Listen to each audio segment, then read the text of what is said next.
Bon, j'avoue, j'ai craqué. Je sais pas si vous avez vu la dernière vidéo, si c'est pas le cas, vous pouvez encore y aller d'un côté ou de l'autre. Pour tous ceux qui l'ont vu, il y a eu beaucoup de frustration. Oui, mais elles sont où les photos?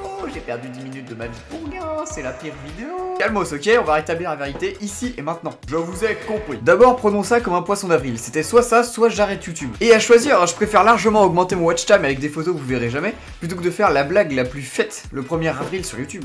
Gna gna gna, j'arrête YouTube. Et donc, sans plus attendre, je vais vous présenter toutes les photos qu'on a prises avec Pablito. Tout d'abord, les photos où on était au lavoir. Alors l'idée, c'était de prendre des photos un peu stylées, en contre-plongée, enfin tester, il y a pas mal de trucs. Quitte à passer 30 minutes pour l'aller et le retour, autant essayer de faire les trucs le plus stylé possible. On a donc pris ce genre de photos en essayant au maximum qu'on voit pas le grillage derrière parce que ça retirerait ce côté vintage qu'on cherchait à avoir. Du coup, on avait plusieurs pistes. Soit on essayait de trouver un angle pas mal où on voyait le lavoir, des côtés un peu délabrés et du coup on retouchait juste la colorimétrie de la photo. Ou alors on détourrait pour me mettre sur les rues de Manhattan ou Birmingham, un truc comme ça un peu vieux, une vieille ville. J'en profite parce qu'après le défi, j'ai fait la photo qu'on aurait peut-être pu faire.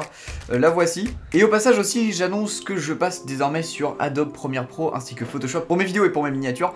Donc la qualité vidéo va un petit peu baisser pendant les prochains mois, mais on va essayer de rétablir ça au plus vite, le temps que je m'habitue à ce logiciel, parce que néanmoins changer de logiciel, et bah c'est pas facile. Parmi les photos à l'avoir, il y a quelques photos que j'aime beaucoup, notamment celle-là et celle-là.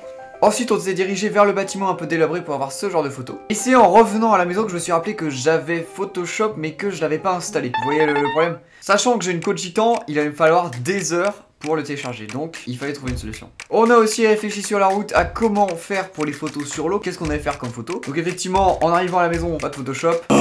Du coup, pendant que j'installais le setup pour l'eau, Pablito transférait les photos sur son téléphone pour essayer peut-être de faire de la colorimétrie avec je ne sais quel logiciel. Peu importe, on voulait de la colorimétrie. Et voilà, ensuite j'ai fait les photos avec l'eau et la fleur. Alors au début, j'avais juste mis une light bleue, donc ça faisait ce genre de photo. Pas ouf, moins bien en tout cas que le rendu final. Et le problème en fait, c'est qu'on voyait le tissu noir derrière, il reflétait la couleur bleue des lights. Donc on a décidé de prendre une technique de gros chien. On a été sur Sony Vegas et Pablito a fait un calque autour. Bon, on n'a pas réussi à faire ce qu'on voulait faire. Non, vraiment rien n'a fonctionné, rien.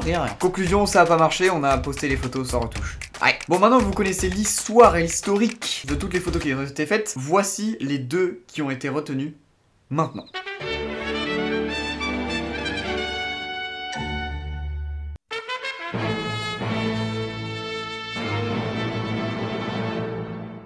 Dans les jours qui ont suivi, j'avais Photoshop et pas de limite de temps, donc je me suis permis de faire les retouches sur la petite photo sur l'eau. Voici ce que ça aurait pu donner si on avait eu le temps. Je vais faire cette nouvelle version avec plus de couleurs, et malheureusement on n'avait pas Photoshop non plus. Voilà, merci d'avoir regardé cette petite vidéo, cette micro vidéo en entier. J'espère qu'elle vous aura plu. N'hésitez pas à vous abonner si ce n'est pas déjà fait. Lâchez le petit pouce bleu qui fait toujours plaisir. Et surtout, dites-moi aussi ce que vous avez pensé des photos dans les commentaires et plus globalement de ce concept et du feat avec Matisse. C'est tout pour moi pour aujourd'hui et eh bien, drop de mic.